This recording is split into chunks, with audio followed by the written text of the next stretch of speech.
ఓం శ్రీ రమణాయ నమః. నీ సహజ స్థితిలో ఉండు. భగవాన్ శ్రీ రమణ మహర్షి బోధనలు. భగవాన్ శ్రీ రమణ మహర్షి బోధనలు ఇలా మీతో పంచుకోవడం చాలా అదృష్టంగా భావిస్తున్నాను. ఎక్కడైనా అక్షర దోషాలు తప్పుగా చదివితే క్షమిస్తారని ఆశిస్తున్నాను. సత్యం అంటే ఏమిటి? దీనికి రమణుల వారు ఇలా చెప్పారు. పేర్లతోనూ రూపాలతోనూ నిమిత్తం లేకుండా వాటి వెనుక ఎప్పుడూ ఉండేదే సత్యం అంటే. అన్ని పరిమితుల వెనుక ఉండేది, కానీ అది అనంతం, దానికి బంధం లేదు. అన్ని అసత్యాల వెనుక ఉండేది ఆ సత్యమే. సంస్థితమైనదే సత్యం, దాని స్వరూపమే అది. అది వాక్కుకి అతీతం, ఉనికి లేమి వంటి వర్ణనలకు అతీతం. అజ్ఞానము, అన్నిటి ఎరుక ధ్వంసమైన తర్వాత మిగిలేది చైతన్యమే సత్యం అంటే. అదే ఆత్మ. ఆ బ్రహ్మస్వరూపంలో అంటే అపరిమితమైన ఆత్మజ్ఞానంలో ఏమాత్రమూ అవిద్య లేదు. స్వచ్ఛంగా ప్రకాశిస్తూ దుఃఖం కానీ దేహం కానీ లేకుండా ప్రపంచపు లేమి ఉనికి ఎరిగినప్పుడు కూడా ఉండే సత్యమే నీ నిజస్వరూపం. చిదానందాన్ని విరజిమ్ముతూ లోపల బయట సమానంగా ప్రకాశించే ఎరుకే ఆనందమయమైన మౌలికమైన సత్యం. మౌనం దాని స్వరూపం. అసలైన అవరోధం లేని జ్ఞానం అదే అంటారు జ్ఞానులు. జ్ఞానమే వైరాగ్యం, జ్ఞానమే స్వచ్ఛత, జ్ఞానమే భగవంతుని పొందు. ఆత్మని విస్మరించని జ్ఞానమే అమరత్వం, జ్ఞానమే సకలమును. ఈ విషయాన్ని గుర్తుంచుకో అని చెప్పారు రమణులు. ఎరుక అంటే ఏమిటి? దానిని సంపాదించుకోవటం ఎట్లా, పెంచుకోవటం ఎట్లా అన్నదానికి రమణులు, నువ్వే ఎరుక అంటే నీకు మరొక పేరు ఎరుక. నీవే ఎరుకవు కనుక దానిని సంపాదించుకోవలసిన అవసరం కానీ పెంచుకోవలసిన అవసరం కానీ లేదు. ఇతర విషయాల గురించి అంటే అనాత్మకమైన వాటి ఎరుకను విడవాలి. చేయవలసిందంతా అదే. వాటి గురించి ఎరుక విడనాడితే మిగిలేది స్వచ్ఛమైన ఎరుకే. అదే ఆత్మ అంటే. ఆత్మే ఎరుకైతే ఇప్పుడు ఆ ఎరుక నాకెందుకు లేదు అని అడిగారు. అప్పుడు రమణులు, అసలు ద్వైభావం లేనే లేదు. నీ ప్రస్తుత జ్ఞానం అహంకారం వల్ల కలిగింది. అది సాపేక్షం మాత్రమే. సాపేక్ష జ్ఞానానికి కార్యకారణాలుండాలి, కానీ ఆత్మజ్ఞానం కేవల స్థితి. దానికి ఏమీ అక్కర్లేదు. స్మృతి కూడా అట్లాగే సాపేక్షం. జ్ఞాపకముంచుకోవటానికి ఒక విషయం కావాలి, జ్ఞాపకముంచుకునేవాడు కావాలి. ద్వైభావం లేనప్పుడు ఎవరు దేనిని జ్ఞాపకముంచుకోవాలి? ఆత్మ ఎప్పుడూ ఉంటూనే ఉంది. ఆత్మ ఎప్పుడూ ఉంటూనే ఉంది. ప్రతి వారికి ఆత్మని తెలుసుకోవాలని ఉంటుంది. తన గురించి తాను తెలుసుకోవటానికి ఎవరి సహాయం కావాలి? ఆత్మ ఏదో కొత్త పదార్థం వలె అందరూ చూడాలనుకుంటారు, కానీ అది శాశ్వతము, ఎప్పుడూ ఉంటూనే ఉంటుంది. అదేదో మెరిసిపోయే కాంతి వలెనో మరేదోగానో చూడాలని కోరుతారు. అది ఎట్లా సాధ్యం? అది వెలుగు కాదు, చీకటి కాదు. అది అదే. దానిని నిర్వచించలేం. నేనున్నాను, నేనదే. ఇదే అన్నింటికన్నా శ్రేష్టమైన నిర్వచనం. శృతులు ఆత్మ అంగుష్టమాత్రమని, కేశాంతమని, విద్యుత్ కణమని, సూక్ష్మాతి సూక్ష్మమైన దానికంటే సూక్ష్మమని వర్ణిస్తాయి. ఇవేవీ నిజం కాదు. అది కేవలం ఉనికే. అది వాస్తవానికి అవాస్తవానికి భిన్నం. అది జ్ఞానం, కానీ అజ్ఞానానికి జ్ఞానానికి భిన్నం. దానిని నిర్వచించటము ఎట్లా? అది కేవలం ఉనికే. ఎవరికైనా ఆత్మ సాక్షాత్కారం అయితే అతను చూచేది ఏమిటి అని అడిగారు రమణుల వారిని. దానికి సమాధానంగా రమణులు, చూడటం అంటూ ఏమీ లేదు. చూడటం అంటే ఉండటమే. ఆత్మ సాక్షాత్కారం పొందటం అంటే కొత్తగా దేనినో చూడటం కాదు, దూరంగా ఉన్న గమ్యాన్ని చేరుకోవటము కాదు, ఎల్లవేళలా నీ నిజస్థితిలో సంస్థితమవటమే. అసత్యాన్ని సత్యమనుకోవటం విడనాడటమే నువ్వు చేయవలసింది. ఈ అభ్యాసాన్ని మనం వదులుకోవాలి. అప్పుడు ఆత్మని ఆత్మగా గుర్తిస్తాం. ఇంత స్పష్టంగా సువిదితమైన ఆత్మ కోసం అన్వేషించానేమిటా అని నీ గురించి నీవు ఒక దశలో అనుకుంటావు. కాబట్టి ఈ ప్రశ్నకి ఏమని జవాబు ఇవ్వగలం? ఆ స్థితి దృశ్యానికి ద్రష్టకి అతీతం. చూచేవాడు కానీ చూడబడేది కానీ ఏదీ ఉండదు. ఇప్పుడు అన్నింటినీ చూస్తున్న ద్రష్ట ఉండడు. ఉండేదల్లా ఆత్మ ఒక్కటే. మరో ప్రశ్న, ప్రత్యక్షానుభావంగా దీనిని ఎట్లా తెలుసుకోవటం అని అడిగారు. అప్పుడు రమణులు, ఆత్మ విషయంలో తెలుసుకోవటం గురించి పలికామంటే ఇద్దరుండాలన్నమాట. ఒకటి ఆత్మని తెలుసుకునే మీరు, రెండవది తెలియబడే నేను. ఇవి కాక తెలుసుకోవటం అనే కార్యం కూడా ఉండాలి. సాక్షాత్కారం అనే మనమనే స్థితి కేవలం తానుగా ఉండటమే. దేనిని తెలుసుకోవటం కానీ ఏదైనా అవటం కానీ కాదు. ఎవరి గురించైనా సాక్షాత్కారం పొందాడని అంటే అతడు నిత్యుడన్న మాటే. ఆ స్థితిని వర్ణించలేము. ఆ స్థితే అతడన్నమాట. అయితే ఒకటి, మనం సాక్షాత్కారం అనే మాటని యథాలాపంగా అంటాం. అంతకంటే మంచి పదం లేక ఎల్లవేళలా ఏది సంస్థితమైన సత్యమో దానిని సాధించటం ఏమిటి? ఎట్లా? మీరు ఒక్కొక్కసారి మౌనమే ఆత్మ అంటారు అని అడిగారు మరొకరు. అప్పుడు రమణులు, ఆత్మలో సంస్థితమైన వారు భావాలు లేని సౌందర్యంలో ఉంటారు. వారు భావించవలసిందేమీ లేదు. అంటిపెట్టుకొని ఉండవలసిందల్లా మౌనానుభవాన్నే. ఆ పరిస్థితిలో తానుగా ఉండటం తప్ప వేరే సాధించవలసిందేమీ ఉండదు అని చెప్పారు. మౌనం అంటే ఏమిటి అడిగారు. అప్పుడు రమణులు, వాక్కుకి భావానికి అతీతమైన స్థితే మౌనం అంటే. ఉన్నదల్లా మౌనమే. మౌనాన్ని మాటలలో వర్ణించటం ఎట్లా? అహంకారం ఏమాత్రమూ ఉదయించని స్థితినే స్వరూపమంటారు ఋషులు. అదే మౌనం. ఆ మౌనమైన ఆత్మే భగవంతుడు. ఆత్మే జీవుడంటే. ఈ విశ్వమంతా ఆత్మే. ఇతర పరిజ్ఞానమంతా చాలా అల్పం. మౌనానుభూతే అసలైన పరిపూర్ణమైన జ్ఞానం. పైకి కనపడే తేడాలన్నీ నిజం కావని, అవన్నీ ఆత్మపై పడే ముద్రలేనని గ్రహించు. ఆత్మే అసలైన జ్ఞానం అని చెప్పారు. జీవరాశులు వాటికి ప్రాణం పోసేవి భిన్నంగా అనేకంగా కనపడుతున్నప్పుడు ఒకే ఒక ఆత్మ ఉన్నదని ఎట్లా అనగలం అడిగారు మరొకరు. దానికి రమణులు ఇలా చెప్పారు. నేను ఈ దేహాన్ని అనే భావాన్ని అంగీకరిస్తే ఆత్మలు అనేకం. ఆ భావం మాయమైపోయిన స్థితిలో ఉండేదే ఆత్మ. ఆ స్థితిలో వేరే వస్తుజాలం అంటూ ఏమీ లేదు. ఈ కారణం వల్ల ఆత్మ ఒక్కటేనని అంటాం. ఆత్మ యొక్క సహజ స్థితిలో దేహమే లేదు. మనస్సు లేకుండా దేహం లేదు. ఆ మనస్సు మోహం వల్ల ప్రభావితమవుతుంది. చైతన్య నిలయమైన ఆత్మని దేహి అంటే దేహాన్ని ధరించేది అనటం తప్పు. దేహం లేకుండా లోకం లేదు. మనస్సు లేకుండా దేహం లేదు. చైతన్యం లేకుండా మనస్సు లేదు. సత్యం లేకుండా చైతన్యం ఎప్పుడూ ఉండదు. తనలోకి తాను వెళ్ళి ఆత్మను గ్రహించిన వానికి ఆత్మ తప్ప వేరే తెలుసుకోవాల్సిందేమీ ఉండదు. ఎందుచేత? ఈ దేహాన్ని నేనుగా గుర్తించే అహంకారం నశించటం వల్ల. అతడు జ్ఞాని అంటే రూపరహితమైన చైతన్యమే. జ్ఞానికి ఆత్మసాక్షాత్కారం పొందిన వానికి తాను తప్ప ఆత్మ వేరేమీ కాదని, తన దేహం కానీ మరి ఏ ఇతర పదార్థమైనా కానీ లేదని తెలుసు. అటువంటి వానికి దేహం ఉన్నా లేకపోయినా ఒకటే. సాక్షాత్కారం గురించి మాట్లాడటమే అనుచితం. సాక్షాత్కారం అంటూ పొందవలసిందేముంది అసలు? సత్యం ఎప్పుడూ ఒకే విధంగా ఉంటుంది. మనం దేనిని కొత్తగా సృష్టించలేదు. అంతకు పూర్వం లేని దానినేమీ సాధించటం లేదు. దీనికొక ఉపమానాన్ని శాస్త్రాలు ఇస్తాయి. మనం నూతిని తవ్వి ఒక పెద్ద గోతిని కల్పిస్తాం. ఆ గోతిలో కానీ నూతిలో కానీ ఉన్న ఖాళీ స్థలాన్ని మనం సృష్టించలేదు. ఆ ఖాళీ స్థలాన్ని కప్పివేసిన మట్టిని మాత్రమే మనం తీసివేశాం. ఆ జాగా ముందు ఉంది, ఇప్పుడు ఉంది. ఆ విధంగానే ఎంతో కాలంగా మనలో ఉన్న సంస్కారాలని విసర్జించాలి.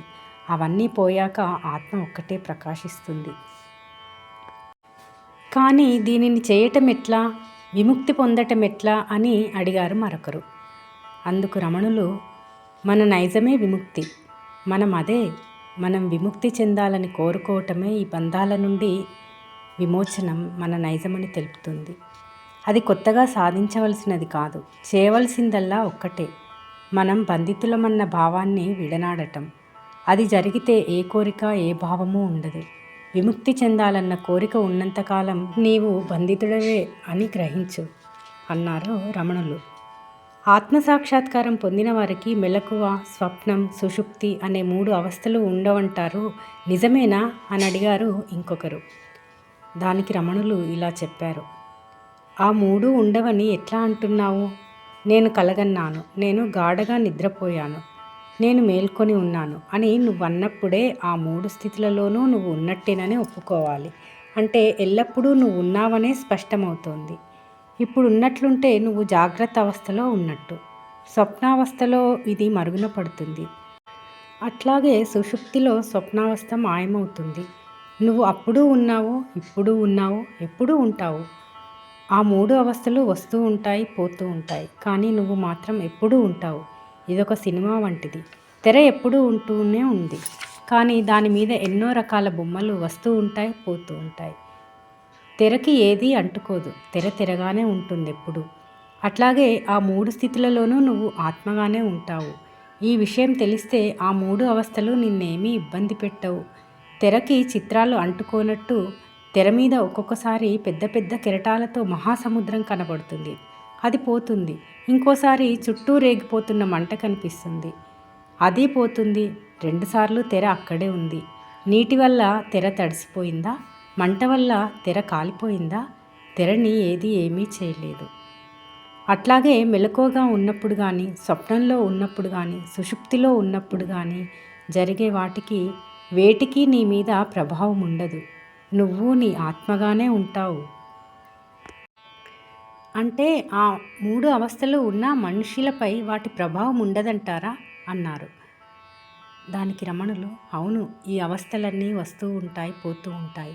ఇవేవి ఆత్మకి పట్టవు. దానికి ఒకే ఒక అవస్థ ఉంటుంది.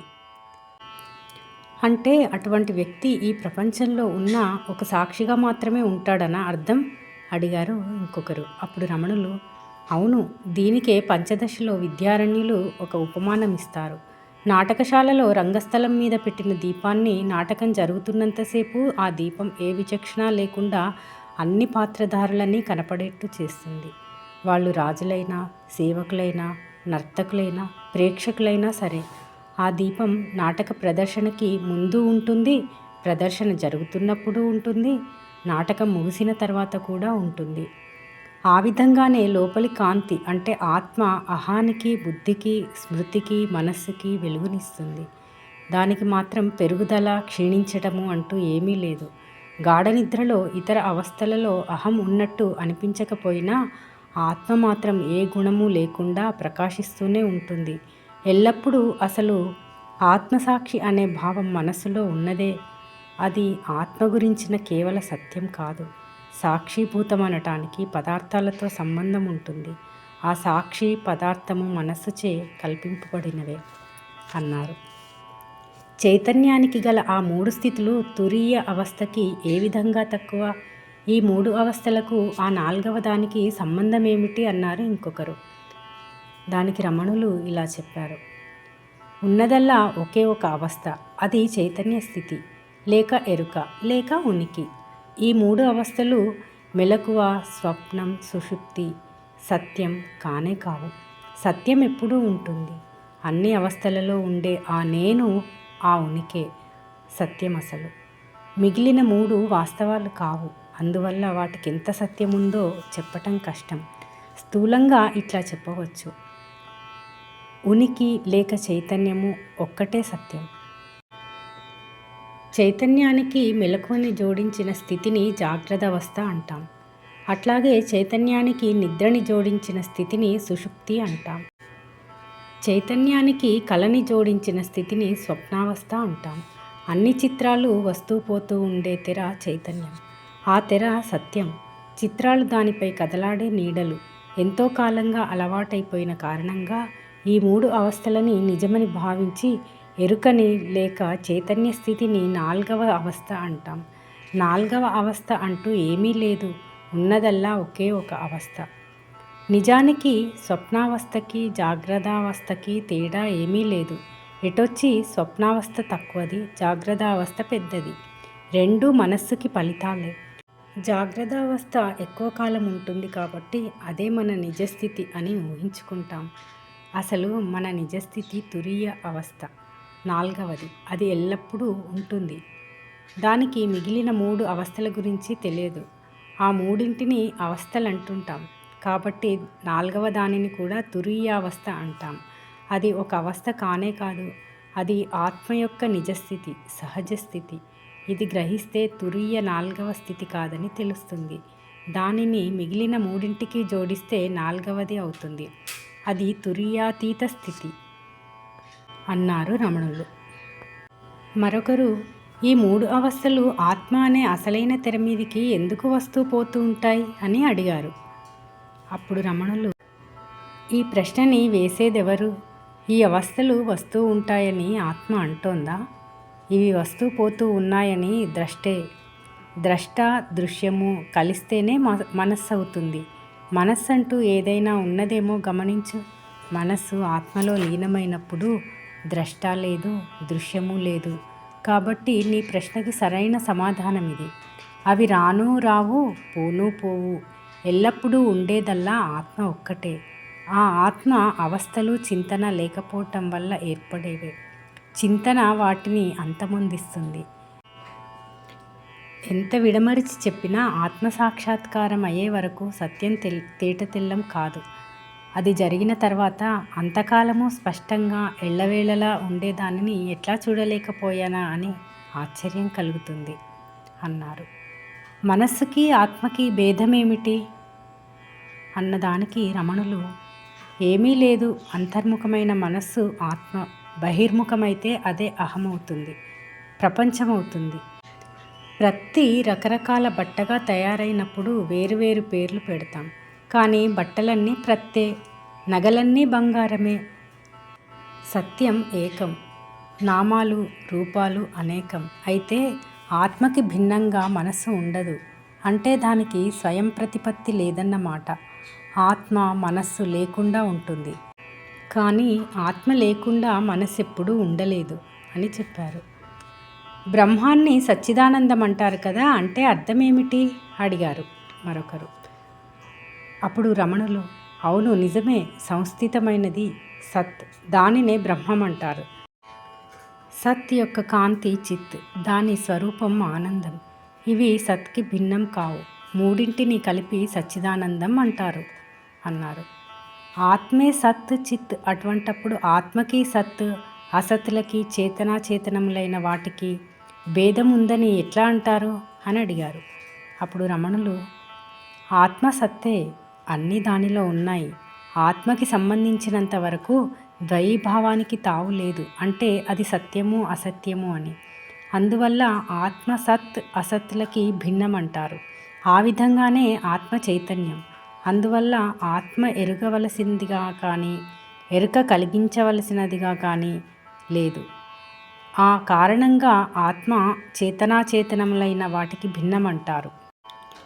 పరమమైనది సత్ చిత్ ఆనందం, అంటే అది అసత్ కాదు, అచిత్ కాదు, అనానందం కాదు. మనం దృశ్యమానమైన ప్రపంచంలో ఉండటం వల్ల ఆత్మని సత్ చిత్ ఆనందం అంటాం అని చెప్పారు రమణులు.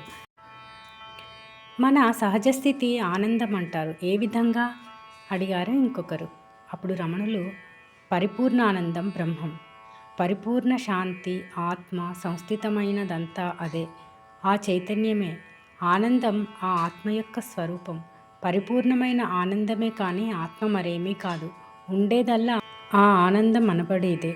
ఆ సత్యాన్ని తెలుసుకొని ఆత్మలో ఉంటూ ఆనందాన్ని నిత్యము ఆస్వాదించు. ఎవరైనా తన ఆనందం బయట కారణాల వల్ల కానీ సంపదల వల్ల కానీ కలుగుతుందనుకుంటే అతని సంతోషం సంపద ఎక్కువైన కొద్దీ ఎక్కువవుతూ సంపద తగ్గిన కొద్దీ తగ్గిపోతూ ఉండాలి కదా. కాబట్టి ఏ సంపద లేకపోతే అతని సంతోషము శూన్యమైపోతుంది. కానీ మనిషి అనుభవం ఏమిటి?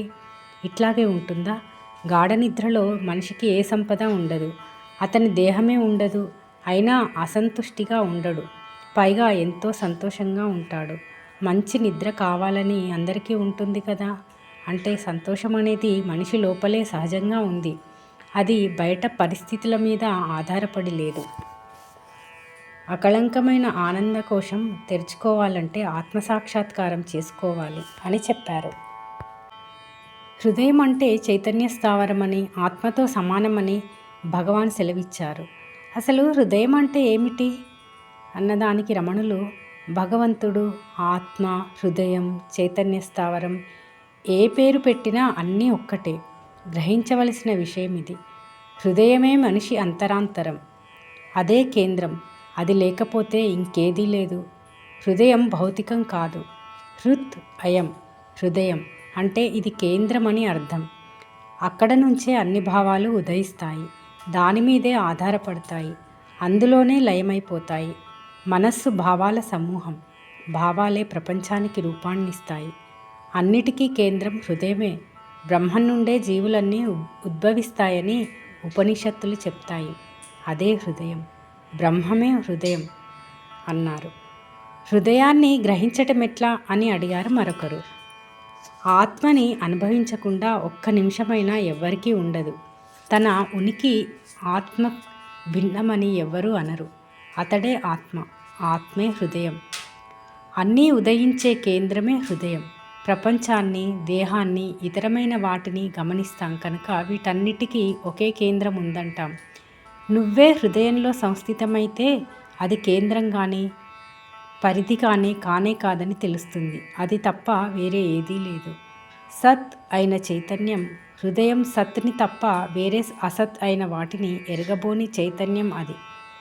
అదే హృదయం. ఆ చైతన్యానికే ఆత్మ యొక్క సత్యం ఎరుక. ఆ చైతన్యానికి ఏ వ్యాపకము ఉండదు.